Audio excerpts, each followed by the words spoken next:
What if I told you there's a profound secret about childhood that most of us have completely missed? A kind of hidden power that, if we really understood it, could change, well, not just how we raise our kids, but maybe how we build our entire world? Well, let's dive in. Today, we're digging into the work of Maria Montessori to uncover this secret architect that's hiding inside every single child. And trust me, what we find just might change everything. Just let that sink in for a second. This quote from Maria Montessori really gets right to the heart of a problem so many of us feel. We're always told that education is all about getting kids ready for the real world. But what if the way we've been doing it has actually been cutting them off from life itself? So let's start with the problem she saw. She called it an education outside of life.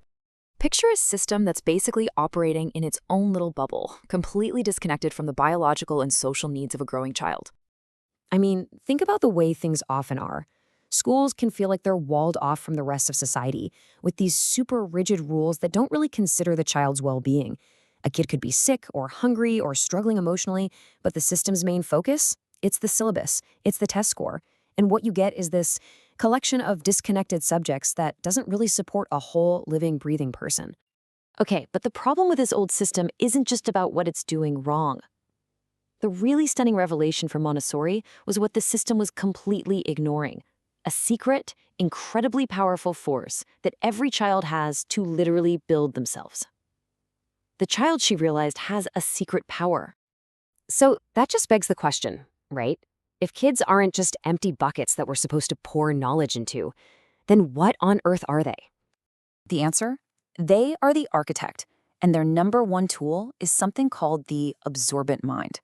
You see, from birth to about age 6, a child's mind works in a way that is, honestly, it's almost magical. It doesn't just learn things, it unconsciously soaks up the entire environment, language, culture, customs, you name it. And it literally builds a personality out of those raw materials. Here's a great way to think about the difference. For us adults, learning is like drawing a picture. It's conscious, it takes effort, we go line by line. But for a young child, it's like taking a photograph. The whole process is unconscious, it's effortless, and it's instantaneous. They don't just learn about their world, they absorb the whole thing in a flash. But don't get the wrong idea. This absorbent mind isn't just a passive sponge. No, it's an active, powerful force. It pushes the child to do what Montessori called the work of self-construction, the actual, hands-on process of building a person from scratch. And the engine that drives all this work? It's a concept she called horme. You can think of it as this deep, subconscious, vital energy, a will to evolve. It's that inner push that makes a child move, explore, and build themselves up one step at a time. And you can see this inner blueprint in action all the time. Just look at these universal milestones. Every single child, driven by this internal force, follows this incredible preset plan toward becoming physically independent. Nobody has to teach them this sequence. It just unfolds from within them. It's amazing. And this whole construction project isn't just happening in their heads. This is so crucial.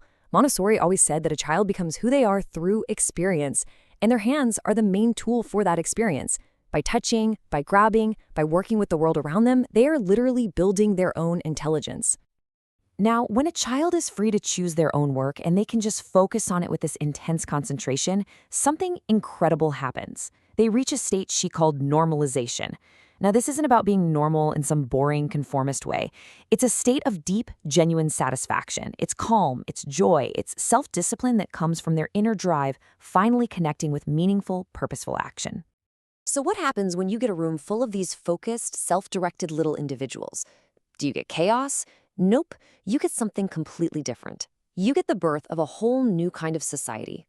This leads to two totally different kinds of communities. On the one hand, you have the organized society you see in a lot of traditional schools, which is held together by outside rules and competition.